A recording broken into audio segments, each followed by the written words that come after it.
Know the jungle has its rules, and I just try to keep it cool. And I'll be treated like a tool, so don't be acting like a fool. Good morning, everyone. Long time no see. Today is my off day, and I am studying for my step 3. Ellie! I've been pretty distracted the last couple of months, so I've fallen behind a little bit on my studying.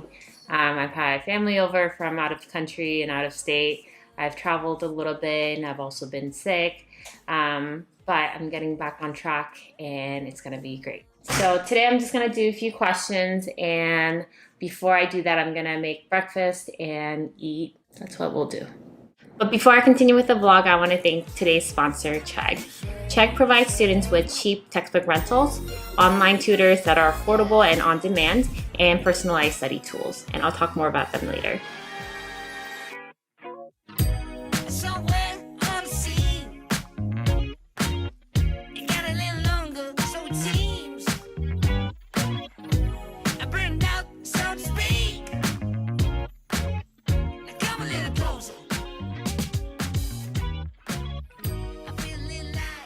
So now that I'm done with breakfast, I'm gonna do some questions. I've been doing really short question blocks, like 5 to 10 question blocks. But now that my test is getting closer, it's about 6 weeks away, I'm gonna start doing longer question blocks. So I'm gonna start with a couple of the 5 questions as like a warm up, and then I'm gonna do 20 to 40 question blocks as my actual study session.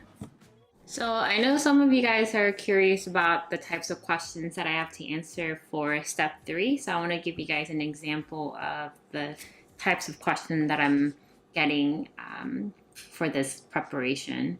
It's a 53-year-old guy who comes to the emergency department because he has sudden onset nausea, vomiting, and severe epigastric pain. Epigastric pain, like the upper middle part of your abdomen. He has no constipation, diarrhea, or black stools. He has all these medical conditions like epilepsy, hypertension, depression, recently treated for cellulitis. His vitals notable for not quite fever, but it's 37.8 Celsius. Blood pressure is 130/80. Pulse is 118. His labs, I would say, there's hemoglobin 13.5, platelets 180, leukocytes 12.5, so he has an elevated white count. Alpha is 150, amylase is 5, and lipase is 523.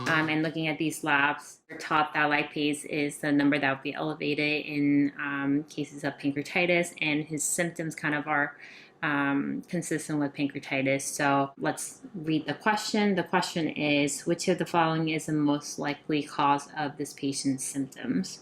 And then A, B, C, D, E are all different medications, and one of which can cause pancreatitis. So there's amlodipine, cephalexin, chlorothalidone, fluoxetine, and metoprolol. So I'm going to go with chlorothalidone, which is one of the medications that can cause drug-induced pancreatitis. So pancreatitis is basically inflammation of your pancreas. Pancreas sits like kind of in the middle of your middle upper region of your abdomen, and you can have like nausea, vomiting, abdominal pain. You can get pancreatitis from like a lot of different things, one of which is medication. Another one is from alcohol. Another one is, weirdly, scorpion bites. We learned that in med school. I've never seen it in person. Okay. Another fun type of question that we get on these step 3 preparation and actual step 3 is sort of like the ethics question, or like what is the thing that you should say kind of question. So let me give you guys an example of that one.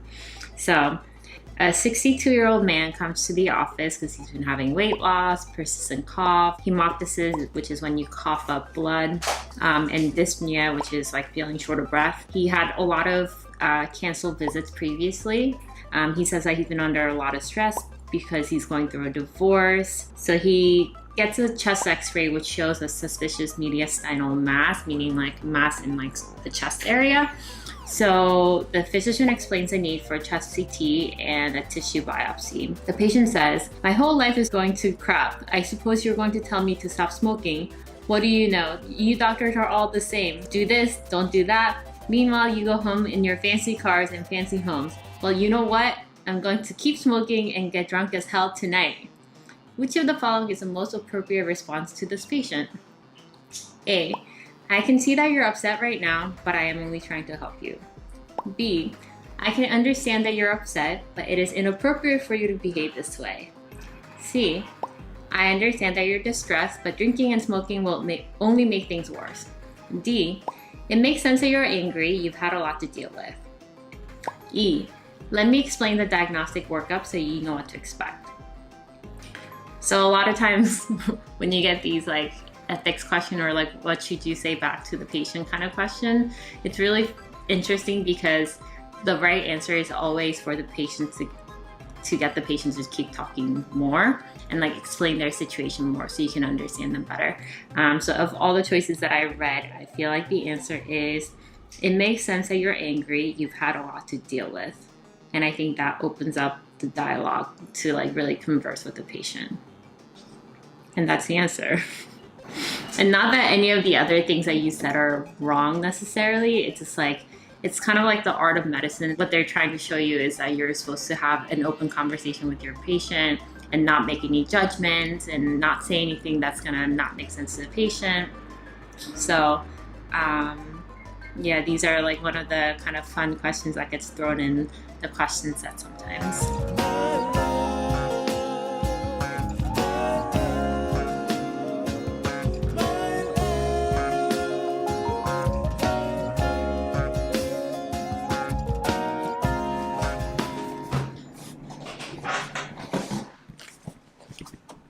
Hi, Ellie.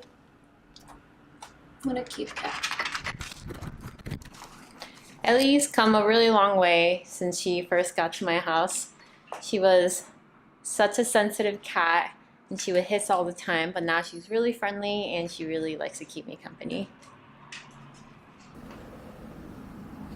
So it is about 4 o'clock right now and I've studied for a few hours, but it's still my off day, so I want to spend some time outside. So I'm gonna go meet up with my friend Sabrina. And this is my off day outfit. Something about the way it goes on, I don't ever wanna let go. Something about the way it goes on.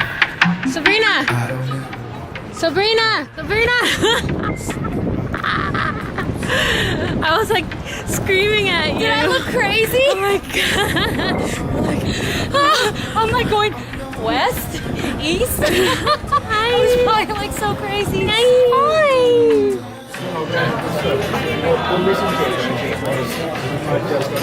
You ready for your dinner? Yes. Okay, so this is the wine list.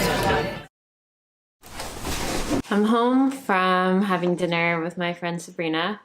We went to this Italian place and had some pasta. I had some bread. Now I'm really sleepy. I'm in a food coma right now. But I'm gonna change really quick. I'm gonna do a really quick class on Peloton bike, and then I think it'll wake me up, and then it'll wake me up enough to do some questions before I go to bed. Sometimes I'm about to fall. Sometimes I gotta wonder what I'm doing here at all. Sometimes in my mind I just sit here and I'm guessing. How can I find the answers? I don't even got the questions. Sometimes I'm at the peak and other times I'm about to fall.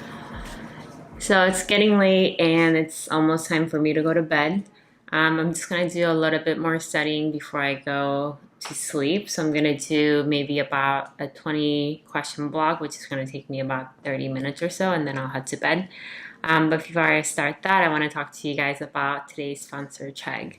So you guys might already know about Chegg as the place where you can go rent textbooks, but something that you might not know is they have another service called Chegg Study. So Chegg Study is a service where you can get online study assistance. You can find solutions to the questions in the textbook, and it's broken down step by step so it's easy to understand. And they have a massive library from biology, calculus, chemistry, and all different subjects. And if you need extra help, you can also use their study app to take a quick picture of the problem that you're struggling with, and you can get an answer from them in as little as 2 hours. So if you want to check out Chegg Study, you can click the link in the description box below for $5 off your first month of subscription. Alright guys, so I'm gonna get started on my questions before I go to bed. Thank you guys for watching today's vlog, and I'll see you guys in the next video. Bye!